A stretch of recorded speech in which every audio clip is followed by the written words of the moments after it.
जय श्री कृष्ण। आज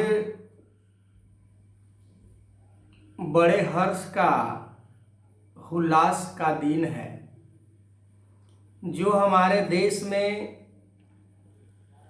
15 अगस्त के रूप में मनाया जाता है। 15 अगस्त 1947 को मेरा भारत देश आज़ाद हुआ था उन लोगों से जो भारत को बंधक बनाकर रखे थे, पर उनसे आज़ाद तो हम सभी हो गए, पर हम इस मानव जीवन को आज़ाद कैसे करेंगे, इसके बारे में भगवान कृष्ण गीता के 4 अध्याय में बताते हैं कि मनुष्य का जो बंधन है वो 84 लाख योनि है। और क्यों इस योनि में जाना पड़ता है और इस योनि से कैसे बचा जाए। संसार के मोह माया को त्याग कर, स्वार्थ को त्याग कर, दया करुणा से युक्त होकर अपनत्व के मन में भाव बनाकर अपना पराया के भेद को मिटाकर हम यदि उस तत्वदर्शी गुरु के चरण में जाते हैं जो तत्व से परमात्मा को जानता है, तब इस मानव जीवन का मुक्ति प्राप्त होता है। मानव जीवन से हम स्वतंत्र होते हैं। ये परमात्मा स्वतंत्र है। परमात्मा को न भूख सताता है, न भय सताता है,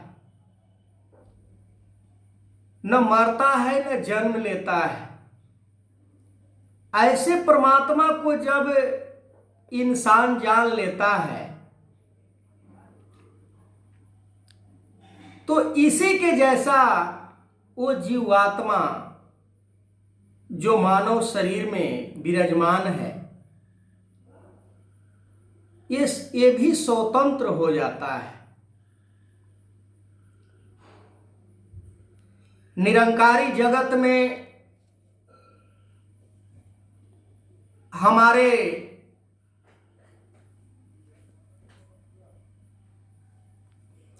हृदय के गहराइयों से उनको कोटि कोटि बार धन निरंकार और प्रणाम और जय श्री कृष्ण भी हम कहेंगे।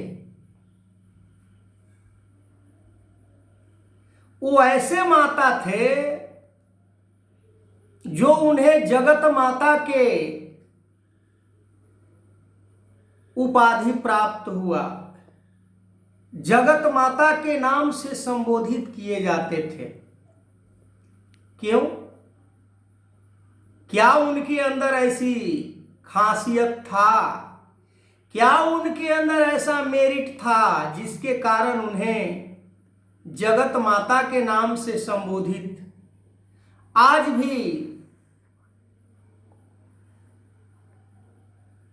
उन्हें जगत माता के नाम से ही पुकारा जा रहा है। उनके कुछ गुण मैं उल्लेख करूंगा। जब वो मिशन में सेवा दल के जवानों को तन्मयता से सेवा करना, उनके मन के अंदर कभी अपना और पराया के भाव उत्पन्न नहीं होता था। वो सभी को अपना ही परिवार के रूप में, अपना ही जैसा बिलीव करते थे। अपने जैसे हम पुत्र को, पुत्रिया को, परिवार को आदर और सम्मान करते हैं और परिवार को हम परिवार के तौर पर उसके साथ हम कनेक्ट होते हैं, उसी प्रकार वो जगत माता सभी को अपना परिवार समझ के, कोई भेदभाव नहीं, किसी प्रकार के कोई भेद नहीं। माता बुधवंती के नाम से भी एक पुस्तक बड़ा प्रचलित है, उसमें सारी बातें उनके बारे में बताई गई है। करुणा से भरा हुआ जीवन, दया से भरा हुआ जीवन, प्यार से भरा हुआ जीवन। यदि आज भी कोई उस कर्म को धारण कर ले तो जगत माता बन सकती है। पर ऐसा होता नहीं है। हमारे मन तो पहले लोभ से तो उभरे, हमारे मन पहले स्वार्थ से तो उभरे, तभी तो हम अपने मन के अंदर वो प्यार, दया, करुणा को स्थान दे पाएंगे। पहले से ही यदि कोई पानी का गिलास भरा हो तो उसके अंदर हम किसी दूसरे वस्तु को नहीं भर सकते हैं।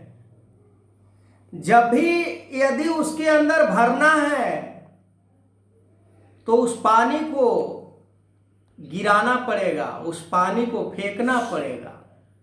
ठीक उसी प्रकार यदि हम इस जीवन को मुक्त करना चाहते हैं, स्वतंत्र करना चाहते हैं, इस परमात्मा के अंदर मिलना चाहते हैं, जैसे ये स्वतंत्र दिखाई देता है, उस प्रकार से बनने के लिए वो जगत माता के आचरण को, जगत माता के व्यवहार को, जगत माता के कर्म को अपने जीवन में हम धारण करेंगे, तभी उनके समान आज जो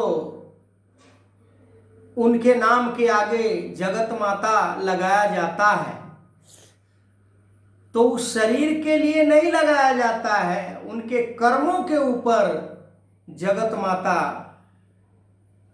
हम जगत जननी भी उन्हें कह सकते हैं, क्योंकि जो माता होती है वो पूरे सृष्टि का